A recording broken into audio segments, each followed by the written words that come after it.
Today, we're taking a trip in a time machine, but not your typical history class snooze fest. We're blasting off to 2017 with a movie called Ripped, starring the hilarious Russell Peters. It's got stoners, time travel, and some serious culture clashes. Think Bill and Ted with a sprinkle of Cheech and Chong. Will these two dudes from the past survive the future? The pitch for Ripped likely went something like this. Imagine combining the outrageous laughs of Harold and Kumar with the trippy time travel hijinks of Hot Tub Time Machine. We've got a wild stoner comedy that will have audiences rolling in the aisles.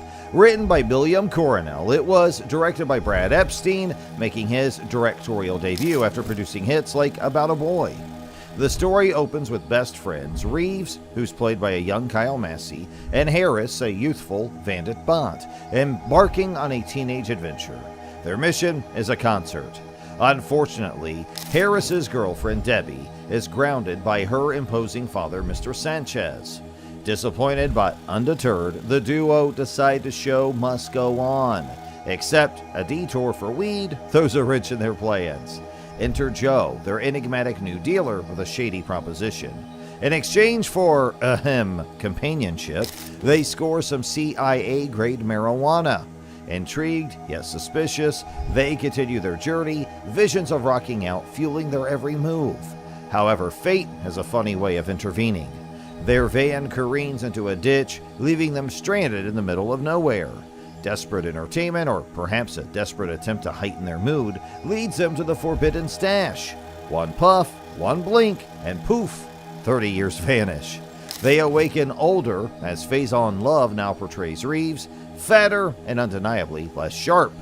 Their teenage dreams of rocking out with the crowd have been replaced by a middle-aged reality, and the concert? Well, let's just say it's a memory lost to the time warp.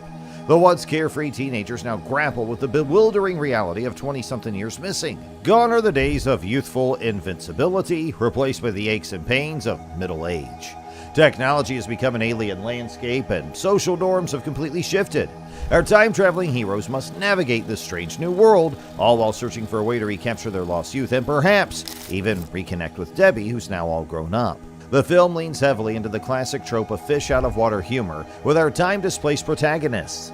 There's undeniable amusement in seeing characters from the past struggle with modern life, like mistaking cell phones for advanced calculators, and freaking out at the Starbucks seemingly mirroring Mr. Sanchez's old coffee cart dream.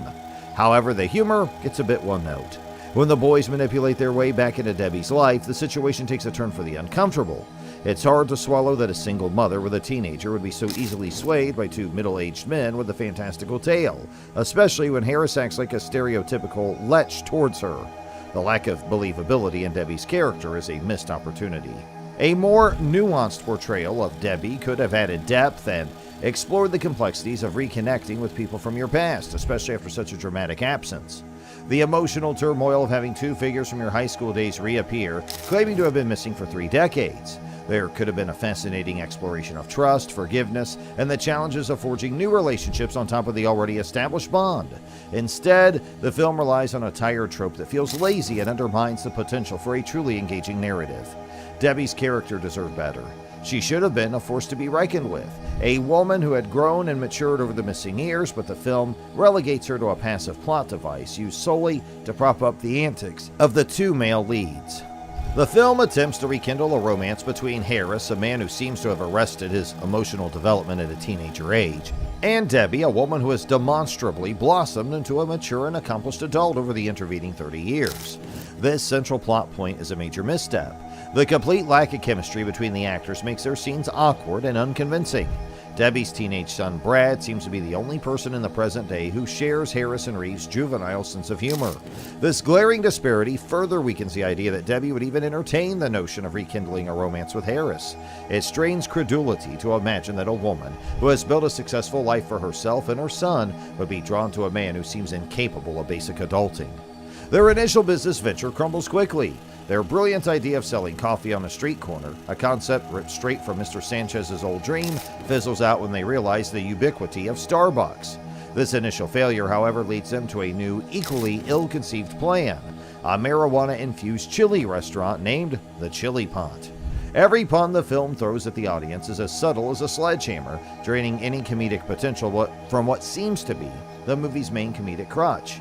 The name The Chili Pot is emblematic of the film's humor, lazy, obvious, and relying on wordplay rather than clever wit. The rest of the film revolves around their increasingly desperate attempts to secure a loan for the chili pot. Bank after bank laughs them out the door, forcing Harris to resort to yet another manipulative scheme, this time targeting Debbie for help.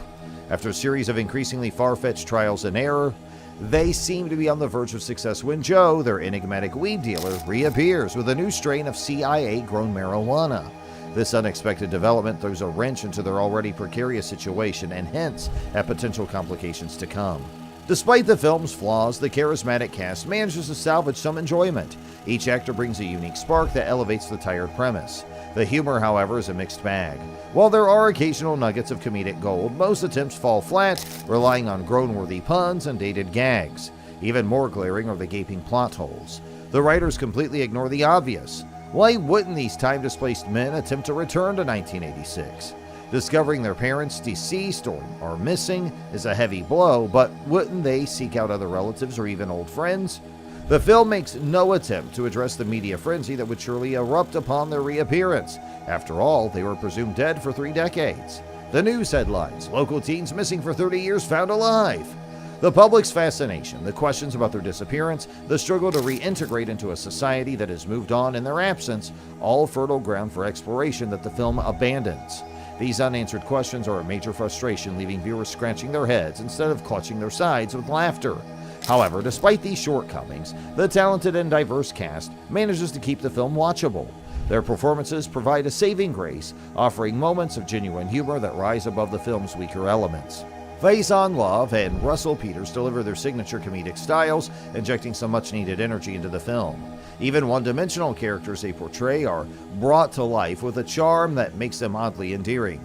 The supporting cast also holds its own, with Alex Meneses navigating the absurdity of the situation with aplomb, and Bridger Zadina providing a youthful counterpoint to the antics of the older characters. While the film boasts professional-looking cinematography and sound design with a few minor, easily overlooked audio glitches, the technical aspects can't save the uninspired script. The most glaring flaw lies in the unconvincing wigs worn by Reeves' character early on. These obvious hair pieces, a clear misstep by the hair and makeup department, are distracting and pull viewers out of the narrative. Beyond the technical hiccups, Ripped falls squarely into the category of low-budget Hollywood stoner comedy. It boasts the standard production value of its genre, but lacks the originality or witty writing needed to truly stand out. While the actors do manage to squeeze some laughs out of the material, it's likely due to improvisation rather than the script itself. The core concept of time-traveling stoners is nothing new, and the film offers little in the way of fresh twists or clever jokes. Here, the blame falls squarely on the writers, who failed to elevate the familiar premise with sharp dialogue or surprising plot developments. Instead, the humor relies heavily on broad gags and stoner stereotypes, which may elicit chuckles but leave most viewers wanting more. However, if you approach Ripped with the expectation of a silly, lowbrow comedy, there are some genuinely funny moments to be found. The cast's comedic timing and chemistry help to elevate the weak material, and there are a few laugh-out-loud scenes scattered throughout the film. Ultimately, Ripped is a forgettable experience, but it might provide a mild diversion for viewers seeking an unchallenging stoner comedy. So we hope you liked our review of this movie. If so, please do like, share, and subscribe to our channel, and don't forget to hit the bell icon.